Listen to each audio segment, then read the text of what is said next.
I'm sitting out here on the porch next to this beautiful clematis. It's called Betty Corning. Let's see if I can get in on one of the flowers. Oh my goodness. So this clematis is one of the longest blooming in my garden, probably 18 weeks anyway.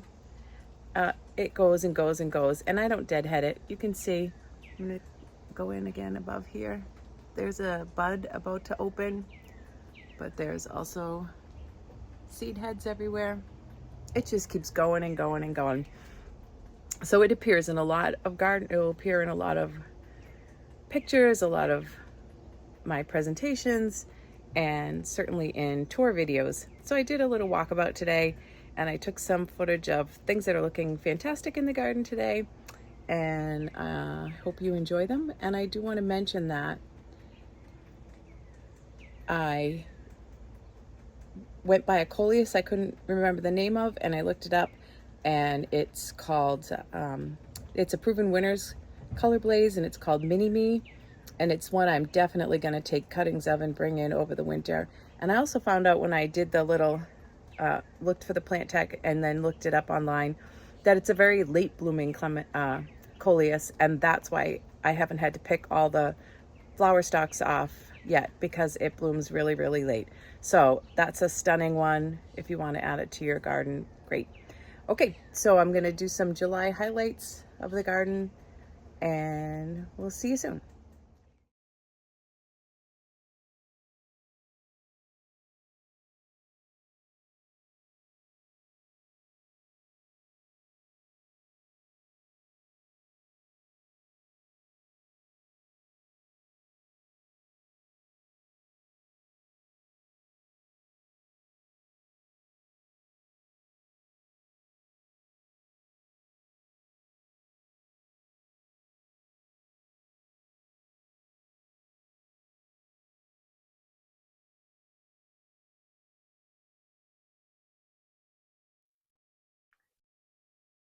So any July highlight tour in this garden as a whole has to start in this little section of garden that I used to call the pink garden.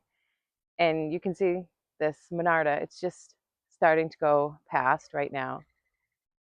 Some phlox is starting. There'll be some more phlox come into bloom in the next month. And of course, another show stopper of a plant is Lilium Scheherazade. Amazing, amazing, amazing. Just such a beautiful, beautiful plant. Flower. And of course, the lilac squirrels, Sandy Sorba, and the morning glories. And we're about to have Casablanca lilies in here. And what is also going on in here is what's been going on for all of June and all of July, is that this rose, oh so easy fragrant spreader, is still blooming. And you can see the buds, all the new flowers that are on there. And this rose gets, I did a big cutback of all the flowers when it had its first full flush, and then it was still blooming. You can see that was what was still on there. And then this whole thing is already, in just a short period of time, maybe a couple weeks, recovered, and it's gonna just erupt into bloom again. Beautiful, beautiful rose. Oh so easy fragrant spreader, and it is amazingly fragrant. I have two. I'll just pan to the other one. You can see over here how it's been growing too far into the shade, and so I'm not going to take the shade out. I'm not going to limb up the tree. I'm just going to move this rose so it can be as big as this one. In there also, it's still, there's some flowers on, oh, there's one of Star River Clematis and its seed heads.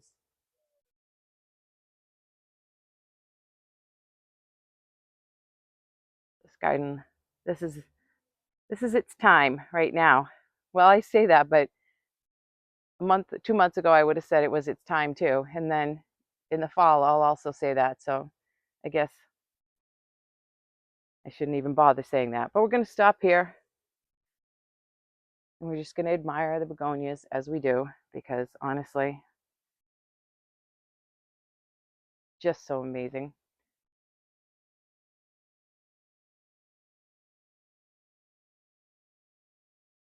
They love it out here in the summer. And they're growing under the shade of a crabapple tree. So that's where they are. So I want to pop over to the bed next to it because there are a couple plants that are surprising me how much I like them, and then one that never surprises me and always is beautiful. So this is an ajuga. I grow a lot of ajuga in pots because it's super easy to take care of in a little short squat pot. Looks really cool. And this is called Tropical Toucan. And this is a new plant for me. And I got it as a tiny little start in June. And it has just filled this whole pot out. And the leaves are so pretty. And it's in the absolute full baking sun. And it looks really fantastic. And its little partner over here, also an annual. And this is a Coleus. I meant to dig in here for the label. I'll have to look it up. Look at that. Again, in the full sun. The other thing I want to note about this plant is that usually I fight with Coleus over and over all summer, breaking off the flowers because I don't like them. And this one hasn't sent out any flower stalks yet. So I haven't had to deal with that nuisance. We had to replant this little rock feature in here. It's just built up and it has soil in it, and it had a beautiful cascading calibrachoa in there, and the dog ripped it out. So it's got a new planting, which looks good and actually echoes the yellows that we have in the foliage here. So I'm going to come around. Oh, and I cut this spirea back. And so that's why it has all this beautiful new growth. Really pretty color. All right, so now we're going to go on the other side of this bed. And what's growing on the trellis right behind it is, this is a clematis called Summer Snow, or Paul Farges. And it looks a lot like Clematis terniflora, like sweet autumn clematis, but it doesn't set seed. It's not a nuisance.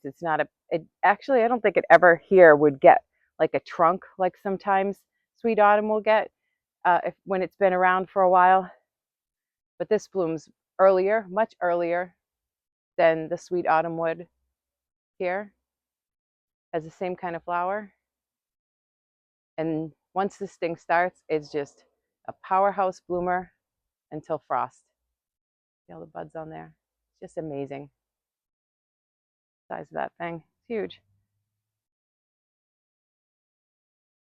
And this is a cut back to the ground clematis. So from here, all the way up and over here, and the base of it is down in here.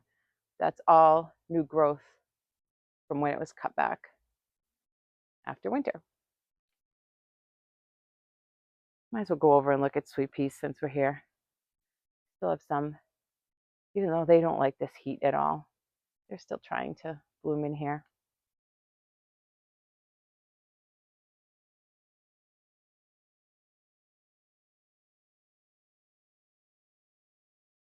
All right, so that's some beautiful plants that are in this little garden right here. Stop over here to check in on our new container. Everything's looking good. We're about to get a million more flowers on this coreopsis. Georgia over there in the background. And the little morning glory is starting to flower too.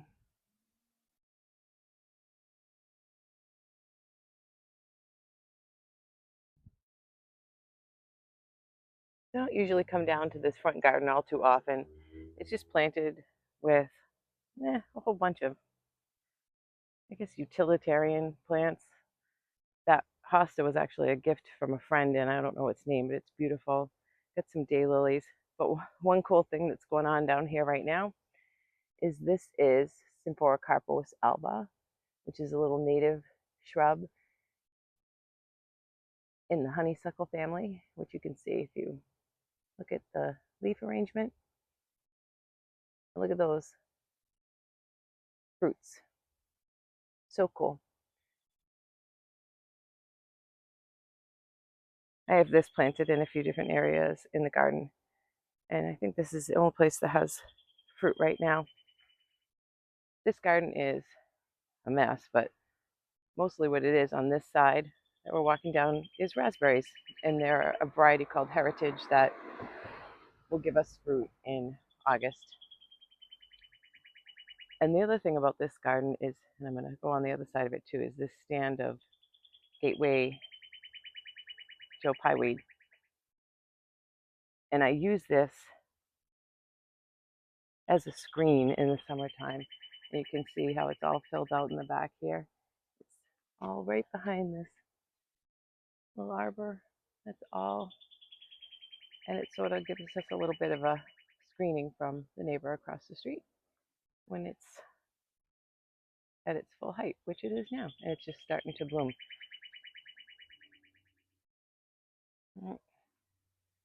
Go back out this part. Oh, let's stop and look at some clematis seed heads. These are the seed heads of Omoshiro.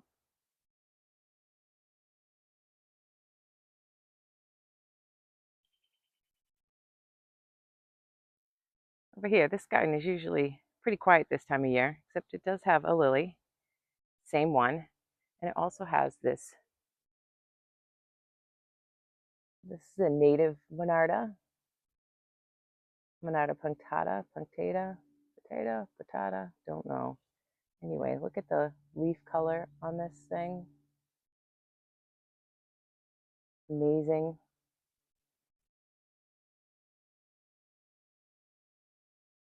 And then when the flowers start appearing, such a cool plant. All right, let's walk out back.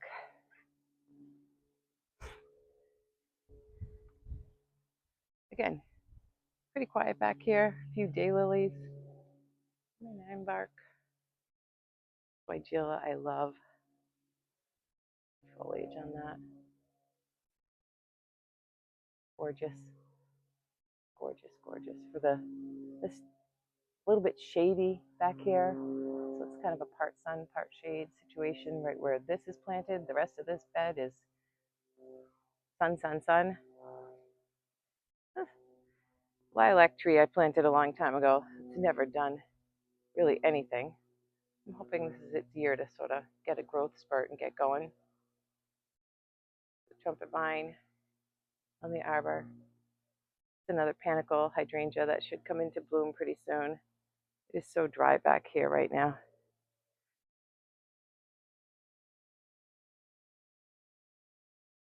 We'll rebloom on Captain Sam Holland rose.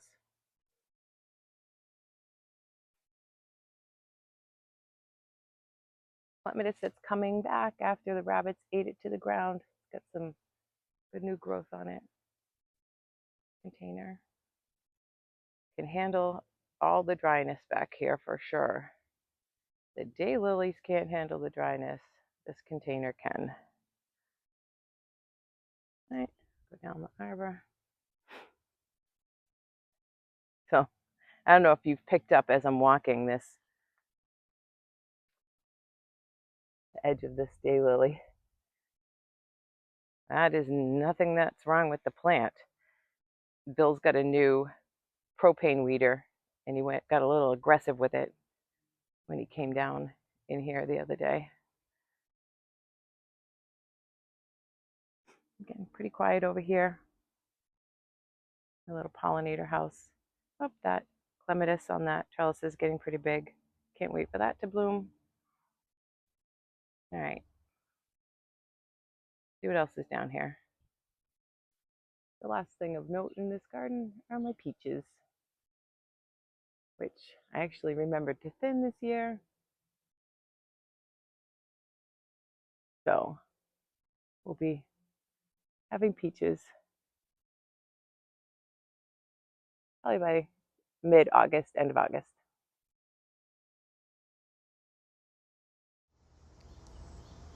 Right, so we ended up back on the porch where we started, and this, I love to sit out here during thunderstorms. This is the spot right here, because it's pretty sheltered.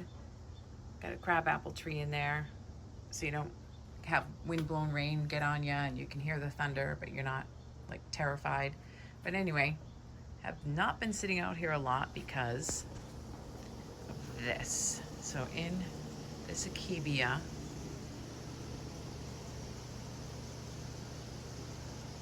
we have a mama robin made a nest. Let's see if I can look in there. Cute. You can see all her 3 little eggs in there.